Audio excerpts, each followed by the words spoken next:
오늘 함께 은혜를 나눌 말씀의 제목은 참된 믿음이란 무엇인가? 한 일간지에 보니까 지금 한국은 점쟁이가 굉장히 성행하고 있다, 그러한 기사가 있었습니다. 그 조사에 의하면 한국의 점쟁이 숫자가 약 60만 명 정도 되는데 한국 교회 목회자 숫자의 6배가 된다고 합니다. 60만 명 점쟁이가 하루에 손님을 한 명씩 받는다면 한 달에 1,800만 명, 그리고 1년이면 2억 1,600만 명, 그리고 복채로 내오는 돈이 10,000원만 낸다 한다 하더라도 점술 시장 규모가 2조 1,600억이 1년이 된다고 합니다. 이들은 후진을 양성하기 위해서 점쟁이 학원도 운영하고 있고 에어컨이나 이런 최선 시설을 갖춘 그러한 굿당도 만들어서 임대 수입도 상당하다고 그렇게 신문에 나와 있었습니다. 오늘 목사님이 말씀하기를 서점에 팔리는 책의 5분의 1이 이러한 관계되는 그러한 책이라고 하고, 지식인이 쓴 책보다도 이러한 점쟁이나 그리고 무당이 쓰는 책을 더 많이 읽혀지고 있다고 합니다. 점쟁이를 찾아가는 사람들에게 왜 그것을 찾아가냐고 물었으면 대부분이 답답해서 간다 그랬습니다. 다시 말하면 문제를 풀기 위해서 가는 것이죠. 사업이든지 아니면 정치 문제, 결혼, 학교 등등. 그렇지만 우리 인생의 모든 문제의 해답은 창조주신 예수님께 있습니다. 예수님 안에서만 참 문제를 해결할 수가 있는 것이에요. 그런데 어느 날 예수를 믿는다고 하는데도 불구하고 교회에 나와서 마치 점쟁이나 무당을 찾아 믿는 그러한 사람과 비슷한 사람들이 많이 있다고 하는 것이에요. 기복신앙이라는 복을 구하는 신앙 자체가 나쁜 것이 아닙니다. 왜냐하면 하나님의 복이시고, 그리고 또한 아브라함도 복의 근원이 된다 했으니까 우리들은 복을 받아야 살 수 있는 그러한 존재입니다. 그럼에도 불구하고 우리들의 방향이 복에만 맞춰주게 된다면, 그리고 하나님의 주시는 이 복을 하나님 뜻 가운데 사용하는데 맞춰주지 않는다면 기복신앙일 수밖에 없는 것입니다. 그래서 우리가 예수를 믿는다 하더라도 올바른 믿음을 가지는 것이 너무나도 중요한 일인 것입니다. 오늘 읽은 말씀은 유대인의 명절인 광야 생활을 기념하는 초막절에 예수님과 그리고 예수님의 동생들과 나눴던 그러한 대화를 중심으로 기록하고 있습니다. 초막절을 맞이해서 예수님의 친동생들이 예수님께 한 가지 제안을 합니다. 오늘 3절 말씀에 보면 그 형제들이 예수께 이르되 당신이 행하는 일을 제자들도 보게 여기를 떠나 유대로 가소서, 스스로 나타나기를 구하면서 묻혀서 일하는 사람이 없나니 일을 행하려 하거든 자신을 세상에 나타내소서 하니. 다시 말하면 지금까지 갈릴리 시골에 묻혀 지났는데 형님, 이제 명절이 되어서 수많은 사람들이 예루살렘에 모여오니까 그곳에서 당신이 가지고 있는 많은 능력을 나타내서 사람들에게 주목받게 하소서, 그럴 찬스가 왔습니다, 이렇게 말했던 것이에요. 그런데 5절에 보면 예수님의 형제들이 예수님을 믿지 않았다 그랬습니다. 5절에 보면 이는 그 형제들까지도 예수를 믿지 아니함이라. 이 말의 뜻이 무엇인가요? 왜 성경은 예수님의 동생들이 예수님을 믿지 않는다고 선포하는 것인가요? 예수님의 형제들도 예수님이 능력을 가지고 계신 것을 알았습니다. 그리고 그것을 인정했습니다. 기적을 일으키는 분이라는 것을 인정했습니다. 병도 고치고 그리고 귀신도 쫓아내는 것을 보았습니다. 그렇기 때문에 당신이 행한 그 일을 유대에 가서도 행해 보소서, 이렇게 말한 것을 볼 때에 예수님께서 권능자라는 것을 이 동생들도 알았습니다. 그런데 이상한 것은 성경의 평가인 것이에요. 성경은 동생들이 예수를 믿지 않았다 이렇게 평가하는 것이에요. 왜 그렇게 평가한 것인가? 왜 믿지 않았다고 한 것인가? 여기서 우리가 도대체 성경에서 말씀하시는 참믿음이 무엇인가 하는 것이에요. 야고보서 2장 19절에 보면 믿음에 대한 것이 나오는데, 여기에 보면 하나님의 존재를 인정하거나 하나님의 능력을 인정하는 것만으로서 성경이 말씀하는 믿음에 합당치 않다는 것이에요. 야고보서 2장 19절에 보면 네가 하나님은 한 분이신 줄 믿느냐? 잘하는도다. 귀신도 믿고 떠느니라. 하나님이 존재하는 것, 하나님의 능력 있는 분이라는 것은 귀신들도 믿는다는 것이에요. 그 정도는 귀신도 안다는 것이요. 그 정도는 귀신 믿음밖에 될 수가 없다는 것이요. 다시 말하면 하나님의 존재와 하나님의 능력을 인정하는 존재의 그 정도의 믿음을 가지고서는 성경에서 말씀하시는 참된 믿음이라 할 수가 없다는 것이요. 성경에서 말씀하시는 그런 믿음은 이런 것과는 질적으로 다른 믿음이라는 것을 우리들에게 강조하고 있는 것입니다. 그렇다면 성경에서 말씀하시는 참믿음은 무엇인가요? 여기에 유대에 올라가서 능력을 보이라는 이 형제들의 말에 예수님께서는 내 때가 아직 차지 못했다 하셨습니다. 내 때라고 하는 것은 바로 십자가의 사건을 말하는 것이에요. 바로 예수님이 인간의 죄를 짊어지고 그리고 죽으시는 것을 말하는 것이에요. 그렇다면 여기서 알 수 있는 것이 무엇인 것입니까? 성경에 말씀하시는 믿음은 십자가 중심의 믿음을 말씀하는 것이에요. 다시 말하면 십자가의 믿음을 제쳐놓고는 참믿음이라 할 수가 없다는 것이에요. 자기 욕망을 채우기 위해서 하나님의 능력을 구하고 하나님의 지혜를 구하고 이런 것들은 적어도 성경에서 말씀하는 진실한 믿음이 아니라는 것이에요. 신앙을 위해 살기 위해 이 세상의 가치관과 부딪힐 때에 타협하지 않고 믿음을 부여잡는 것, 믿음을 지킬 수 있는 것, 그렇게까지 되게 될 때에 하나님께서 그 사람의 믿음을 참믿음이라 인정할 수가 있다는 것이고, 그렇지 않고는 참믿음이라 인정될 수가 없는 것입니다. 이번에 성도들과 함께 지난번에 사도 바울이 갔던 그 길 성지 순례를 다녔습니다. 두 번째로 다녀왔습니다. 이번에도 역시 마찬가지로 로마의 카타콤에 간 적이 있었습니다.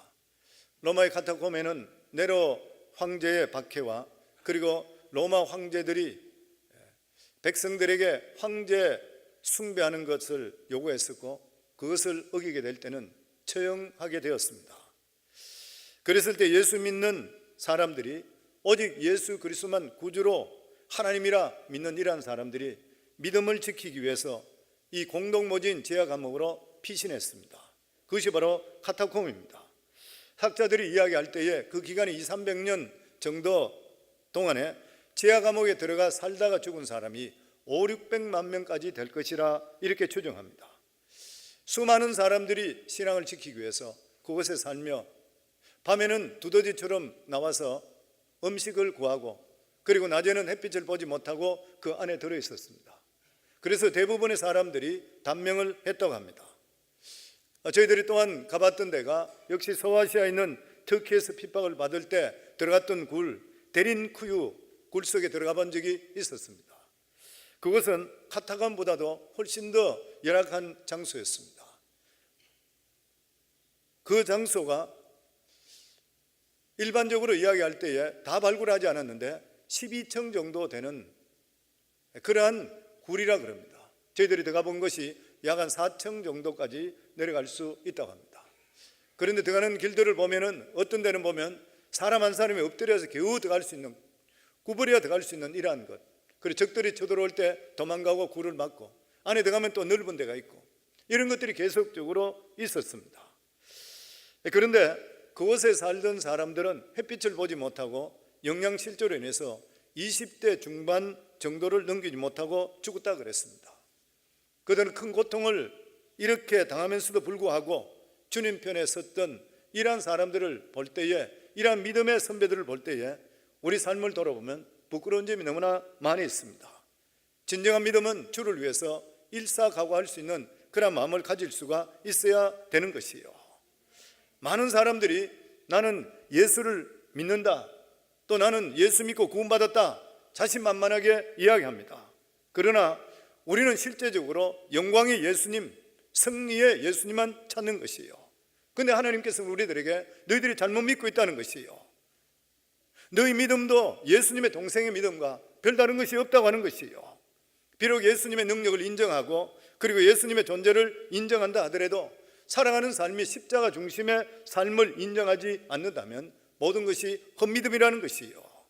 믿음이란 십자가 고난의 예수 그리스도 메시아를 믿는 것입니다. 예수님과 마찬가지로 자기를 부인하고 자기 십자가를 지고 따르는 것이 진정한 믿음인 것이지, 예수 믿고 복받고 성공하고 병 낫는 정도에 머무르는 그러한 신앙이라면 진정한 믿음이 될 수가 없다고 하는 것이에요. 성경에 보면 이런 말씀이 여러 군데 나와 있습니다. 누가복음 24장에도 보면 예수님이 부활하신 후에 엠마오로 가고 있는 이 두 제자들 이야기가 나와 있습니다. 그들은 예수님께 십자가에 못 박혀 죽으심을 통해 굉장히 실망을 했습니다. 그들은 걸어가면서 나는 예수님이 이스라엘을 구원하실 수 있는 구세주인 줄 알았는데 아니었다. 저렇게 험하게 죽을 수가 있는 것인가? 이렇게 슬픔과 실망에 휩싸여서 걸어가고 있을 때 예수님께서 조용히 두 제자와 함께 동행하시면서 나중에 자신의 정체를 밝히며 이렇게 말씀했습니다. 누가복음 24장 25절 27절에 보면 이르시되 미련하고 선지자들이 말한 모든 것을 마음에 더디 믿는 자들이여 그리스도가 이런 고난을 받고 자기의 영광에 들어가야 할 것이라 아니하냐 하시고 이에 모세와 모든 선지자의 글로 시작하여 모든 성경에 쓴 바 자기에 관한 것을 자세히 설명하니라. 무슨 말씀입니까? 성경에서 강조하는 것이 무엇이냐? 고난의 십자가 예수 그리스도에 대해서 말씀하고 있지 않느냐? 그리스도가 이런 고난을 받아 영광에 들어갈 수 있다고 누누 이야기하지 않았느냐? 근데 너희들은 어떻게 깨닫지를 못하느냐? 모세와 선지자를 통해서 계속해서 말씀하셨던 것이 바로 이것이라. 이게 바로 성경의 핵심이라. 다시 말하면 예수 그리스도의 십자가를 이해하지 못하고는 참믿음을 결코 가질 수가 없다는 것이요. 그렇다면 참믿음이 무엇인 것이요? 내가 먼저 죄인 된 것을 인정하고 오로지 예수 그리스도의 보혈의 피로만 구원받는다는 것을 믿는 것이요. 인간의 노력이나 의의가 아니라 오직 예수 그리스도 십자가의 공로로만 믿는다는 것을 인정하는 것, 이것이 바로 구원의 믿음인 것입니다. 사람들은 예수만 믿으면 만사 형통할 것이라 이것을 붙들고 있는 사람이 있습니다. 이런 사람은 죽을 때까지 예수 자기 잘 믿는다고 외칠 것이요. 그러나 마지막 날에 주님께서 뭐라 할 것입니까? 실제로 너는 나를 믿지 않았다는 것이요. 만약 예수 믿는 것이 만사 형통에 맞춰준다면 세상은 절대로 변화시킬 수 없습니다. 너희들은 세상의 빛과 소금이라 했는데 우리들을 통해 세상은 변화될 수가 없습니다. 왜냐하면 만사 형통에 집중되면 신앙이 이기적인 신앙이 되기 때문에 자기가 잘 되면 복 받는 줄 알고 자기가 잘못되면 잘못 믿어서 의기소침해지는 것, 이러한 신앙으로서는 결코 세상을 변화시킬 수도 없고 믿음의 한계를 나타낼 수가 없는 것이요. 진짜 믿는다면 환경을 뛰어넘을 수가 있어야 되는 것이요. 오늘 수많은 사람이 믿는다 하는데도 불구하고 깨지고 넘어지고 일어나지를 못합니다. 믿음이 무엇인지 정확하게 모르고 잘못된 열심을 가지는 그러한 경우들이 많이 있습니다. 성경에는 믿음이 있으면 세상을 이긴다 그랬습니다. 요한일서 5장 4절에 보면 무릇 하나님께로부터 난 자마다 세상을 이기느니라. 세상을 이기는 승리는 이것이니 우리의 믿음이라. 그럼에도 불구하고 믿는 자들이 번번이 실패하는 것이에요. 왜 그렇습니까? 그 믿음은 성경에서 말씀하는 믿음이 아니기 때문에요. 진짜 믿음은 역사하는 힘이 있는 것이에요. 믿어도 성도님들 잘못된 것을 믿게 될 때는, 방향을 잘못 잡아야 될 때는 열심히 했는데도 불구하고 주님의 능력이 나타나지를 않는 것이고 인생을 실패할 수밖에 없는 것이에요. 미국의 어떤 청년이 길을 가다가 $5달러짜리 지폐를 주었습니다. 이 청년은 너무나 감격했습니다. 그 다음부터 이 청년이 바라보는 것은 항상 땅만 바라보는 것이에요. 땅에 무엇이 떨어져 있나 이것만 살피는 것이에요. 왜냐하면 땅을 보다가 횡재했다 생각하기 때문에. 그래서 이 사람이 늙어 죽을 때까지 평생 자기가 취득했는 것이 땅으로부터 단추 29,519개, 핀 54,172개, 동전 220개, 바늘과 머리핀 등등 별의별 거 다 주었다 그래요. 나중에 이 사람이 늙어 죽을 때 됐을 때 보면 허리가 완전히 꼬부라졌고 그리고 성격이 난폭해졌어요. 왜냐하면 땅만 바라보고 살았기 때문인 것이에요. 한 번도 하늘을 바라본 적이 없어요. 우리 살아가는 사람도 마찬가지입니다. 세속적인 것, 세상의 성공, 세상에 있는 것만 계속적으로 바라볼 때는 한 번도 하늘을 바라보지 않게 될 때는 우리 인생이 바로 될 수가 없어요. 성품도 바로 될 수가 없는 것이에요. 그리고 인생을 아무리 많이 소모했다 한다 하더라도 쓸데없는 것, 남기지 못할 것에 우리 인생을 투자할 수밖에 없다고 하는 것이에요. 그래서 오늘날도 우리 성도님들 무엇을 보고 살아가는지 우리 자신들을 점검할 수가 있어야 돼요. 겉으로 볼 때는 똑같이 믿음같이 보여요. 예배 드릴 때도 똑같이 보이는 것이에요. 그러나 십자가 중심의 믿음이 있고 세속의 영광을 추구하는 믿음, 하늘과 땅 차이인 것이에요. 똑같이 예배를 드린다 하더라도, 똑같이 찬송을 드린다 한다 하더라도 세상에 나가 역사하는 믿음은 하늘과 땅 차이로 틀린다는 것이요. 오늘 이곳에 오신 우리 성도님들 무엇을 바라보고 살아가고 있는 것이요. 그리고 두 번째로, 참된 믿음은 열매 맺는 믿음이어야 됩니다. 하나님께서 우리에게 주시는 사명을 감당할 수 있는 그런 믿음, 내 삶 속에 열매가 얼마나 맺히는지. 예수님이 십자가에 박히면서 마지막 하신 말씀이 무엇입니까? 다 이루었다. 하나님께서 예수님께 주셨던 그 사명을 다 완수했는 것이요. 어느 날 예수님께서 예루살렘에 올라가실 때 시장하시어 잎이 무성한 무화과나무에 가서 열매를 구했지만 열매를 얻지 못해서 오히려 저주하시고 그리고 나중에 말라 죽었습니다. 예수님이 이 나무를 저주한 이유가 분명히 있을 것입니다. 배가 고파 화나서 저주하지는 않았을 것이요. 하나님을 믿으면 당연히 열매가 있을 줄 알았는데 겉으로는 너무나 잘 믿는 것 같이 보이는데도 불구하고 실제로 열매가 없는 것에 대한 저주의 이유인 것입니다. 신앙은 하나님을 닮아가야지 입으로만 뜨는 것이 결코 아니라는 것이에요. 행함이 없으면 죽은 믿음이라고 야고보 사도는 말했습니다. 예수님의 동생이시고 뿐만 아니라 초대교회의 가장 리더였었던 야고보 사도, 실제적인 지도자, 야고보서 2장 20절에 보면 헛한한 사람아, 행함이 없는 믿음이 헛것인 줄 알고자 하느냐. 야고보 사도는 무엇인가 스스로 잘 믿는다고 하는데도 불구하고 인격이 변함이 없고 이기적인 사람 보고 너희 신앙은 헛하나다 탄식했던 것이에요. 이런 신앙은 하나님을 기쁘게 하는 것이 아니라 자기 만족인 것이에요. 그러면 야고보 사도는 믿음으로 산 사람에 대해 예를 나왔는 것이 바로 아브라함과 그리고 또한 기생 라합입니다. 이 사람들의 공통점이 뭐냐면 결단하는 믿음이었어요. 성도는 믿음이라는 것은 우리 삶 속에 반드시 결단하셔야 돼요. 알고 있는 것만 있는 것이 아니라 그것을 실제로 삶 속에 옮길 수가 있어야 돼요. 야고보서 2장 21절에 보면 우리 조상 아브라함이 그 아들 이삭을 제단에 바칠 때에 행함으로 의롭다 하심을 받은 것이 아니냐. 아브라함은 하나님께서 죽은 자를 살리시는 그러한 믿음을 가지고 있었지만 이 믿음이 최종적으로 확인된 것이 어디냐면은 이삭을 모리아산에 바칠 때 바로 그때라는 것이에요. 그러면서 내가 보니와 믿음이 그 행함과 함께 일하고 행함으로 믿음이 온전케 되었느니라. 믿음이 있다면 과감하게 행동할 수가 있어야 되는 것이에요. 내 자신은 틀렸고 하나님 말씀이 맞다 하면은 자기를 죽일 수가 있으셔야 되는 것이에요. 요즘 지난번에 어떤 책에 보니까 그런 말이 있어요. 요즘 한국 교회, 우리들도 마찬가지죠. 미국 교회나 한국 교회는 똑같은 일이니까. 믿음을 너무 강조하다 보니까 믿음으로 사는 것에 개념이 죽어버리고 예수 믿고 난 후에 세상에 출세하고 돈 버는 것이 축복인 줄 안다는 것이에요. 이번에 저희 EM 패스트로 있던 데이빗 목사도 한국에 한 달 동안 다녀와서 대형 교회나 큰 교회들 가서 자기가 예배를 드리고 왔는데 굉장히 실망했다 그래요. 왜 그러냐면 그의 메시지가 대동소이였다 그래요. 그의 다가 축복에 대한 것만 찾았다 그래요. 그런 이야기예요. 물론 이런 축복이 우리에게 필요합니다. 성도님들, 예수 믿는 사람 잘 돼, 영혼이 잘 된 같이 범사에 잘 돼야 돼요. 그러나 하나님께서 여기 말씀하는 축복은 이것보다 훨씬 더 깊이가 있다고 하는 것이에요. 그리고 우리 삶 속에 행동으로 그것이 나타날 수가 있어야 돼요. 맞다고 생각할 때는 우리 삶에 끊임없이 행동적으로 그것을 표현할 수가 있으셔야 돼요. 그래서 마태복음, 마가복음, 누가복음 이 세 복음서에 나오는 사건이 있습니다. 중풍병자 사건이잖아요. 친구가 데리고 가서 침대를 내린 사건, 다 아는 사건입니다. 그런데 사람들이 많아서 들어가지 못해서 지붕을 뚫고 내려올 때에 예수님께서 가만히 보고만 계셨어요. 말리시지 않아. 사람들은 소리 지르고 먼지가 나고 난리가 났을 것인데 예수님 가만히 계셨어요.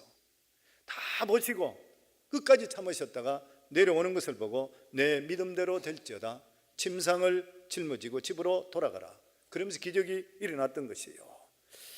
성도는 우리 삶 속에 믿음의 결단으로 발을 디디기 전까지는 하나님께 도와주시지 않습니다. 항상 우리 믿음에는 우리 삶 속에 행동이 옮겨질 수가 있어야 돼요.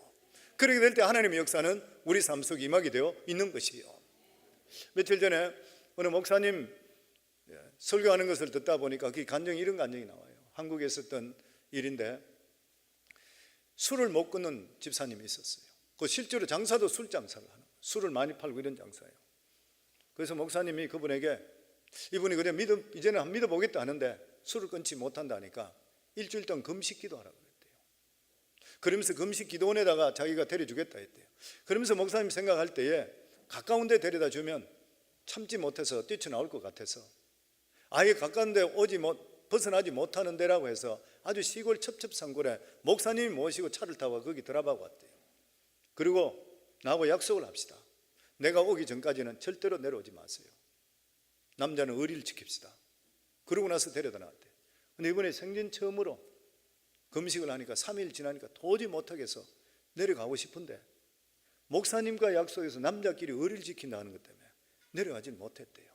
그래서 거기서 일주일을 기다렸는데 일주일 기다리면서 이분이 성령의 불을 받았던 거예요. 술을 다 끊게 되고, 그리고 목사님이 가서 일주일 만에 픽업에 와서, 그리고 이분이 비즈니스를 하는데 손님이 하나도 없어져요. 목사님 전화 와서, 목사님 제가 은혜 받고 나니까 손님이 하나도 없어졌습니다. 그렇죠. 내가 느낄 때도 집사님 이제는 예수 믿고 은혜까지 받은 사람이 술을 취급해야 되겠습니까? 그래요. 목사님 맞습니다. 저도 제 마음이 자꾸 그게 왔습니다. 그러면은 전업을 하도록 하세요. 딴 거를 하도록 하세요. 그러면 식당을 한번 해보세요. 그래 목사님 말씀에 순종해 하겠습니다. 그리고 가게를 문 닫아 버렸대요. 그러고 나서 전업을 했는데 식당을 시작하는데 돈이 별로 없었기 때문에 일반 길가도 아니고 안쪽에다가 조그마한 가게에 15명 정도 앉을 수 있는 그런 스페이스였어요. 그런데 거기서 비즈니스를 하는데 놀라운 일이, 가서 기업 예배를 드리고 나서부터 하루에 150명 이상 손님들이 온대. 그 가게는 15명 이상 앉을 수가 없는 가게래. 그 점심 저녁 오면 30명밖에 앉을 수 없는데 아침부터 저녁까지 사람들이 계속 오기 때문에 15명, 150명이 되고, 그리고 가게를 3번째 온 게 있는데 그 설교하실 때 하루에 1,500명 손님이 온대요. 그러면서 하는 말이 뭐냐면, 우리 삶 속에 이것이 맞다고 생각하고 믿음 안에 결단을 하게 될 때는 하나님의 능력이 반드시 임하게 되어 있다고 하는 것이에요. 우리 성도님들도 믿음적으로 넘어지시면 하나님께 책임져 주십니다. 내 눈으로 볼 때 손해본다 하더라도 하나님께 역사해 주시는 것이고, 믿음 안에 살면서 어려움을 당하는 것은 우리들에게 오히려 하나님 앞에 기도할 수 있는 제목이 될 수가 있게 되는 것이에요. 그래서 성도님들 믿음으로 결단하기를 주의 이름으로 축원합니다. 그리고 마지막으로 참믿음은 성령을 받아야 돼요. 참믿음은 성령의 능력을 의지해야 됩니다. 요한복음 7장 38절 39절에 보면, 나를 믿는 자는 성경의 이름과 같이 그 배에서 생수의 강이 흘러나오리라 하시니 이는 그를 믿는 자들이 받을 성령을 가르쳐 말씀하신 것이라. 수많은 사람들이 교회에 나와서 물침례를 받지만 성령의 생수를 경험하지 못하는 분들이 너무나 많이 있습니다. 오랜 세월 동안 교회에 다니고 성경 읽고 설교도 듣고 헌금도 하는 것이요, 그럼에도 불구하고 가끔 사람들과 어울려서 술도 마시고 부도덕한 일도 하는 것이요, 좀처럼 생활이 변화되지를 않는 것이요, 이런 사람은 예수를 믿는다 한다 하더라도 실제로 성령을 경험하지 못했기 때문인 것이요. 그런 어떤 사람은 얼굴에 빛이 납니다. 예수 안에 들어와 있어서 돈이 있거나 없거나 불안하지를 않는 것이고 위축되지를 않는 것이요, 생수의 강수가 넘치는 그런 사람, 세상 사람들이 이해하지를 못하는 그런 일, 세상 사람들이 이해하지 못하는데 기쁘고 감사하는 것이요. 성령 사랑의 원자탄 손양원 목사님 같은 분은 자기 아들 2명이 공산당에 총 맞아 죽은데도 불구하고 하나님께 감사의 문을 적었는데 세상 사람들이 이해할 수 있을까요? 이해할 수가 없는 것이에요. 짐 엘리엇 선교사, 그 아내는 남편이 죽은 지 얼마 되지 않은데도 불구하고 선교지로 들어갔습니다. 죽을 것을 각오하고 일반적인 상식으로 이해되지를 않는 것이에요. 옛날에 한국에 일제시대에 있을 때에 신사참배 한 번만 우상에 고개 숙이면 모든 것이 편한데도 불구하고 안 하고 버티다가 죽는 경우가 있습니다. 이해되지를 않는 것이요. 초대교회 교인들도 마찬가지로 황제에게 숭배하지 않고 원형 경기장에 굶주린 사자들에게 뜯어 죽는데도 불구하고 마지막 순간까지 찬양하고 죽습니다. 이해되지를 않는 것이요. 이것은 그 배에 생수의 강수가 흘러 넘치는 사람들만이 할 수가 있는 것이요. 성령 충만하게 될 때는 세상의 어려움이나 두려움을 뛰어넘게 되는 것이요. 왜냐하면 죽음까지도 두렵지 않기 때문인 것입니다. 성령의 능력을 의지하게 될 때는 무엇보다도 믿음의 배짱이 생기는 것이에요. 제 여기에서 죄송합니다. 저는 목회하면서 목회에 대해 배짱이 있습니다. 그 이유는 뭐냐면은 하나님께 직접적으로 불러내셨기 때문에. 저는 목회한다고 생각도 하지 않았던 그런 사람이었잖아요. 저는 회계사로서 20년 동안 무엇보다 수입도 좋았었고 그리고 성공적인 그런 삶을 살고 있었습니다. 그런데 하나님께서 불러내 주셨던 거예요. 그러고 나서 저희 마음에 오는 것이 뭐냐면은 하나님께서 아브라함을 불러내셨는데 아브라함이 실수가 없었던 것이 아니라 실수가 있었습니다. 그럼에도 불구하고 하나님께서 그를 훈련시켜서라도 하나님의 뜻을 이루어 주셨던 것이에요. 궁극적으로 하나님께 책임져 주시는 것이에요. 부르신 분이 하나님이시니까 책임져 주실 것을 믿는 저에게 배짱이 있어요. 처음에 제가 목회 소명을 받고 나서 목회를 시작하게 되었을 때에 저희 클라이언트들 중에 목회자들이 참으로 많았습니다. 그분들이 목회자들이 와서 그래요. 저보고 하는 이야기가 그냥 편하게 회계소로만 있으시지 왜 목회를 하려고 합니까? 진짜 저도 그러고 싶어요. 그런데 하나님께서 부르심을 받고 나서는 그렇게 사업이 잘 됐는데도 불구하고 기쁨이 하나도 없어져 버렸어요. 또 손님 중에 목회하다가 실패해서 건축을 하는 분이 있습니다. 건축을 하고 있는 분인데 그분이 또 이야기하기를 목회가 얼마나 힘든 일인데 왜 그 길로 가려고 하세요? 그냥 회계사로 편하게 계세요. 진짜 저도 그러고 싶었어요. 근데 견딜 수가 없어져 보면. 근데 하나님 부르시기 때문에 이 사람들에게 실제로 하나님 불렀습니다. 이것을 증명할 수 있는 길이 어디 있어요? 만약 내 목회 삶 속에서 열매가 맺히지 않는다면 조롱거리밖에 될 수가 없는 것이에요. 저 사람은 그냥 편하면 있으면 될 건데 무슨 목사하기 좋겠다고 생각해서 목회에서 지금 저러고 있는 것인가? 그 소리 들을 것인 거예요. 그런데 17년 동안의 목회를 저는 되돌아보면서 제가 만약 지금 그만둔다 하더라도 누구든지 저보고 착각 속에 부름받았다 여길 사람은 없다고 믿습니다. 며칠 전에 저희 집사님 한 분이 와서 그렇게 이야기해요. 성도 목사님, 우리 교회가 워싱턴에서 버지니아에서 세 번째로 큰 교회입니다. 그래. 지난번에 네 번째 그래도 어떻게 세 번째가 됐습니까? 그러니까 세 번째 큰 교회가 교회가 슐링크 돼버렸대. 뭐 교회가 좀 커지면 좋은데 슐링크 돼서 우리가 세 번째가 됐다 그래요. 그러면서 우리가 동부 지역 쪽에는 아마 선교사를 가장 많이 파송하고 가장 많이 사용하고 있는 그러한 교회이기 때문에 자기는 너무 기쁘고 또 감사하게 생각합니다 그랬습니다. 예수 안에 있게 될 때는 그리고 하나님의 부르심이 확실하다면 마음속에 배짱이 생기는 것이에요. 저는 늘 선택이 어려움이 올 때마다 포기를 택합니다. 내 생각을 포기하고 나의 이익을 포기합니다. 왜냐하면 이 내일이 아니기 때문에 그래요. 그리고 사람까지 포기합니다. 저 성도가 교회에 있으면 얼마나 유익할 것인데 그럼에도 불구하고 믿음의 정도가 아니면 포기합니다.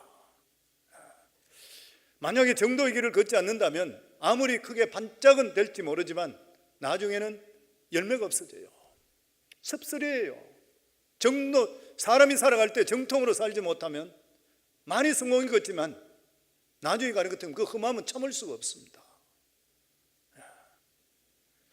하나님 안에 있고 하나님 부르신 것이 확실하다면 믿음의 배짱이 생기는 것이고 사람을 바라보지 않기 때문에 인본주의 신앙, 인본주의 목회를 안 해요. 저는 늘 느끼는 게 뭐냐면은 하나님 부르신 것에 대한 배짱이 있으면 내가 사람 바라보고 사람 손잡으면 하나님 손 놓는다. 우리 성도님도 이걸 내가 몇 번 이야기 들으셔서 성도님 신앙생활을 그 이야기 하는 분 많이 있습니다. 목사님, 저는 사람 손 안 보겠습니다. 사람 손 잡으면 하나님 손 놓는 거 제가 알고 있습니다.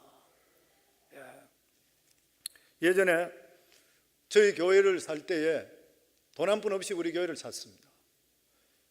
미국 교회에서 100만 불 달라 했고 저희가 100만 불 준다 했고 그리고 전체 파킹랏을 저희가 다시 고치는데 25만 불 들어서 은행에다가 이 건물을 담보로 해서 125만 불 빌렸습니다. 그리고 50만 불은 단기로 빌렸고 그중에서 단기로밖에 빌려주지 않는다 그랬고 75만 불은 장기로 빌려주었습니다. 단기로 빌린 50만 불을 빨리 갚아야 되는데 교회는 별로 크질 않았고 돈도 없었습니다. 갚을 능력이 없었던 거예요. 은행에서는 갚지 않으면 건물이 차압당하잖아요.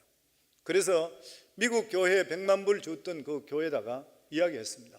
우리가 당신에게 줬던 100만 불을 어떻게 사용합니까? 물으니까 11조 10만 불은 해외로 보내고 그리고 90만 불은 은행에 놓고 이자 받고 있다 그래요. 그래서 그분들에게 형제가 어려우니까 50만 불을 무이자로 빌려주세요. 그리고 3년 후에 갚아드리도록 하겠습니다. 그러니까 이분들이 긍정적으로 검토하겠다고 나서 은행장을 직접적으로 만나겠다. 미국 은행장을 직접적으로 만나고 어떻게 되는지 보고 나서 결정하겠다 그래요. 그래서 미국 교인들 그 밀에 있는 분들이 은행장을 저하고 같이 만났습니다. 같이 만났는데 그분 은행장과 이야기하고 나서 그러고 나서 하는 말이 뭐냐면은 이분들이 욕심이 들었어요. 3년 돈을 빌려주겠는데 3년 후에 이자를 다 쳐서 갚으라는 거예요. 그렇지 않으면 25만 불만 빌려주겠다는 거예요. 그래서 제가 그 이야기를 들으면서 원래 이야기할 때하고 틀려졌어요. 그래서 제가 그분들에게 그렇게 이야기했어요. 당신들 돈 안 쓰겠습니다. 50만 불에 1불이라도 빼면 안 쓰겠습니다. 그리고 1불이라도 이자 달라 그러면 믿음의 형제 자매 속에서 이자 달라 그러면 저는 그 돈 안 쓰겠습니다. 그리고 저는 회의하고 나서 은행장 앞에 있는 데서 제가 그 이야기하고 먼저 나와버렸어요. 일어나버렸어요. 돈이 준비된 거 하나도 없어요. 그럼에도 불구하고 저는 마음속에 오는 게 뭐냐면 하나님께 주시기 때문에 하나님 책임진다 생각했어요. 그리고 돌아왔는데 그 다음날 되니까 미국 분들이 자기들끼리 회의하고 나서 저한테 와서 미안하다 그러면서 50만 불짜리 수표 가져왔어요.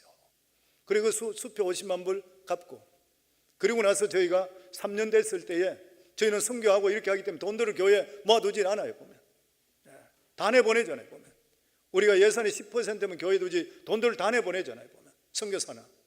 그런데 3년 후에 돈을 우리가 50만 불 갚아야 돼요. 교회 돈 모이는 거 하나도 없었습니다.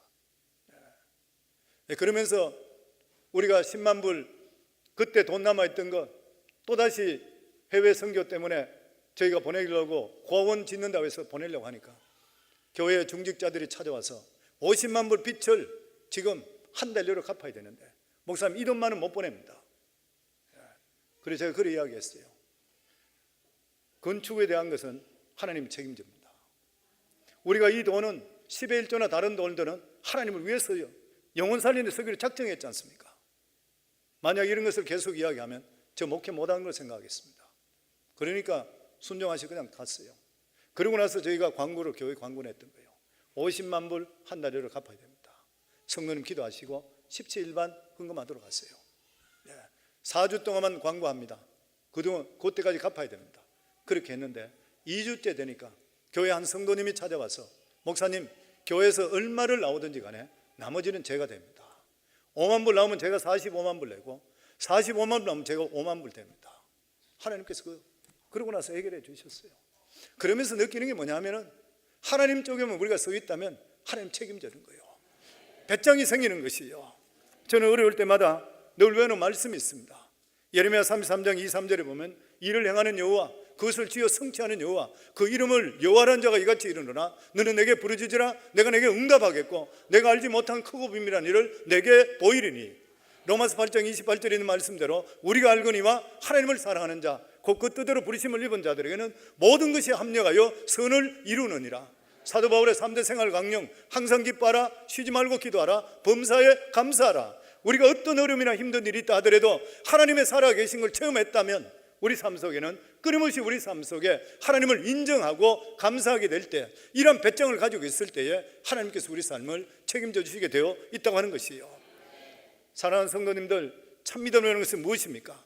내가 먼저 죄인이라는 것을 인정하고 오로지 예수 그리스도의 보혈의 공로를 피로 말미암아 구원받는다는 것을 믿는 것이 참믿음인 것이에요. 천국의 소망을 두고 사는 것이에요.